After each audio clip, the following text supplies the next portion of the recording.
failing to recognize our own biases is a bias in itself, and this bias is called bias blind spot. We do this all the time. We are quick to spot other people's decision errors, but fail to acknowledge our own biases. This very lapse in self-awareness explains why we have a double standard in our judgment and decision-making. Biologically speaking, why do we have a blind spot? Our eyes have intricate structure and mechanisms to capture and process visual information. The retina is the light-sensitive layer located at the back of the eye. It contains specialized cells called photoreceptors that convert light signals into electrical impulses, which are then transmitted to the brain via the optic nerve for further processing. However, the blind spot is the area where the optic nerve exits the eye and connects to the brain. It does not have photoreceptors because this is the point where the nerve fibers from the retina converge and exit the eye, forming a bundle to transmit visual information to the brain. As a result, this specific region of the retina cannot detect light or form an image. But we don't experience a missing portion in our vision. This is because our visual system compensates for the blind spot through a process called filling in. The brain uses the surrounding visual information and contextual cues to fill in the missing details, creating a seamless and continuous perception of the visual scene. Now transpose this biological concept of blind spot to our cognitive domain, our decision-making process. Often, we don't have all the information we need to make sound decisions. So just like with the blind spot in our eyes, our brain uses mental shortcuts to fill in those gaps. To fill in the missing information, our brain takes at least 3 mental shortcuts: availability heuristic, superiority illusion, and introspection illusion. The first one is availability heuristic, which is our tendency to overestimate the importance of information that we can easily recall, regardless of its accurate significance. I've already introduced it in my earlier video. Check it out. The second mental shortcut is superiority illusion, which is our tendency to believe that we are superior to the average person. Third, introspection illusion, which is our tendency to feel strongly we can access our own conscious thoughts, feelings, motives, and intentions when, in fact, most of our mental processes are largely unavailable for our conscious interpretation. To bring this idea to life, let's rewind back to 2004. Supreme Court Justice Antonin Scalia and Vice President Dick Cheney off on a duck hunting adventure in the southern plains of Louisiana, just as Scalia was about to preside over a case involving Cheney. I'm not here to throw shade, but it's worth noting that such close social ties could potentially sway one's impartiality. Despite the media and the public concern, Scalia refused to recuse himself from the case. In the end, he ruled in favor of Cheney, triggering a wave of speculation. While it's entirely plausible Scalia was impartial, it's also reasonable to question this impartiality. In your professional life, have you ever been asked to evaluate a colleague with whom you share a personal relationship, perhaps a mentor-mentee relationship, or someone you regularly socialize with outside work? When evaluating a colleague with whom you have a personal relationship, there is a risk of falling into the bias blind spot.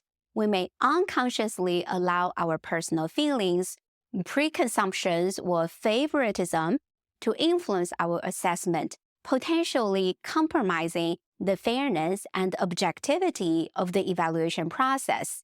Although it might be legally acceptable to evaluate someone with whom we share a personal bond, it's crucial to recognize the ethical considerations involved. We need to reflect on whether we can genuinely provide an unbiased evaluation given our personal connection. Just because someone is legally permitted does not guarantee that it's ethically sound or wise. The bias blind spot makes us the champions of self-denial, rejecting the notion that we could be biased. We are quick to point fingers, blaming other people's biases when things go wrong. But what about our own? We tend to believe we are the epitome of fairness, even when we are cautioned that our judgment may be colored by bias. Sometimes, when faced with judgment or criticism, we tend to react defensively, wearing metaphorical badges that say, "Who are you to judge me? Do you even know who I am?" We wear those badges proudly as a way to reject any negative evaluations from others. Think about a team leader named Adam. With decades of professional experience, Adam is undoubtedly an expert, but this does not make him immune to the bias blind spot. Adam is extremely confident in every decision he makes and every strategy he crafts. He thinks, "I've been in this profession for decades. I know what I'm doing." This is a classic example of the bias blind spot, where experience and confidence become a smokescreen for professionals and experts' own biases. Power tends to heighten this bias blind spot. Feeling powerful compels us to paint a rosier picture of ourselves and a more critical picture of others. So potent is this feeling of power that it can even distort our perceptions of physical attributes. We start to see ourselves as taller and others as shorter.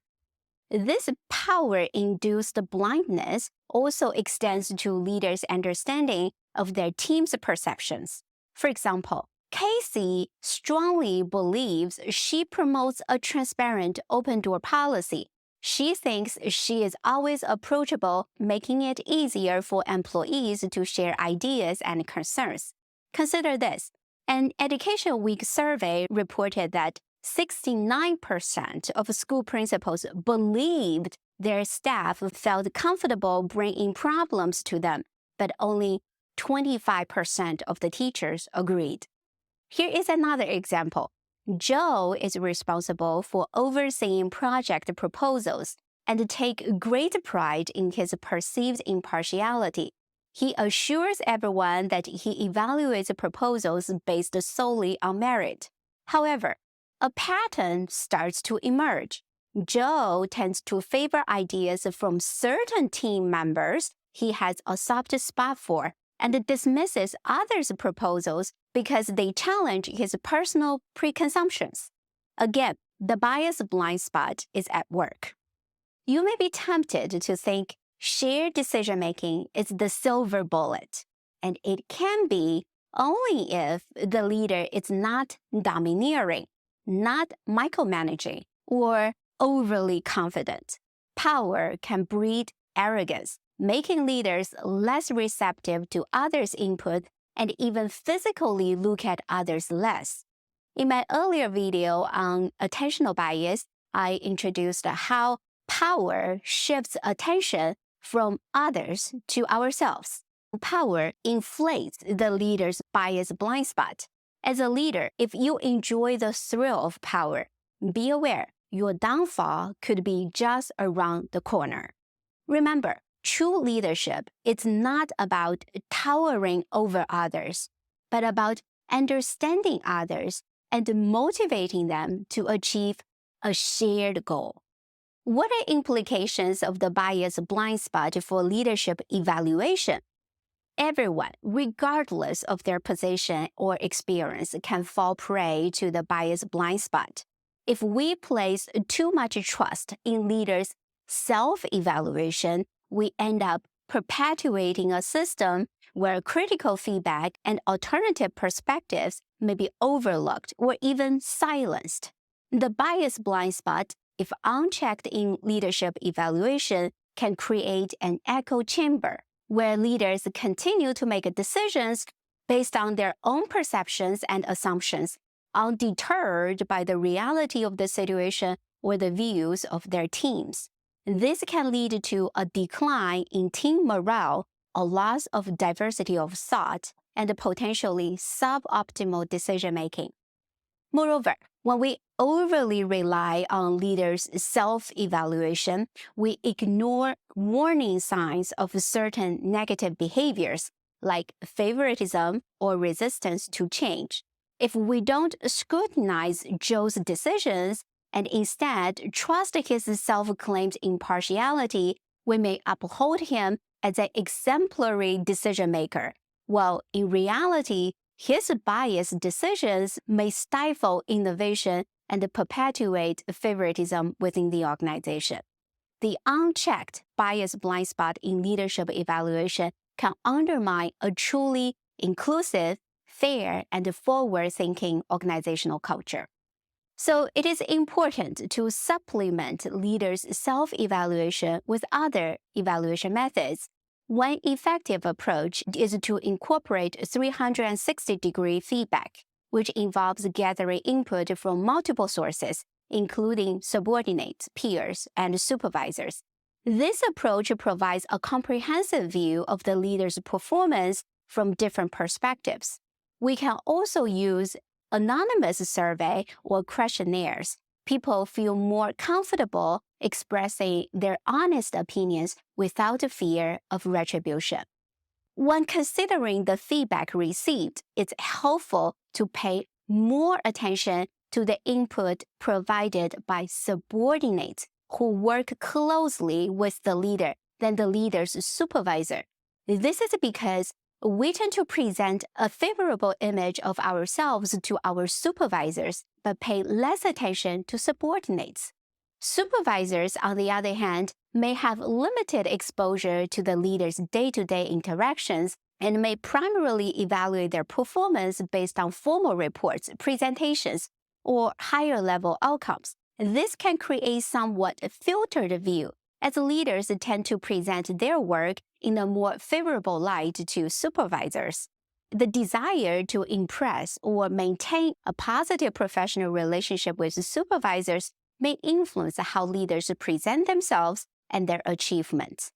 Subordinates who work closely with leaders are typically more exposed to their day-to-day interactions, decision-making processes, and impact on the team. As a result, they may have a clearer view of the leader's true strengths, weaknesses, and areas for improvement. So supervisors often see a polished or filtered version of a leader's performance, while subordinates may have a more authentic and unfiltered perspective. This is why it's better to pay more attention to the input provided by subordinates, whose perspectives provide a more realistic evaluation of their performance. Start observing your decision-making process and those of others around you. See if you can spot instances of bias blind spot. Please feel free to share your comments below.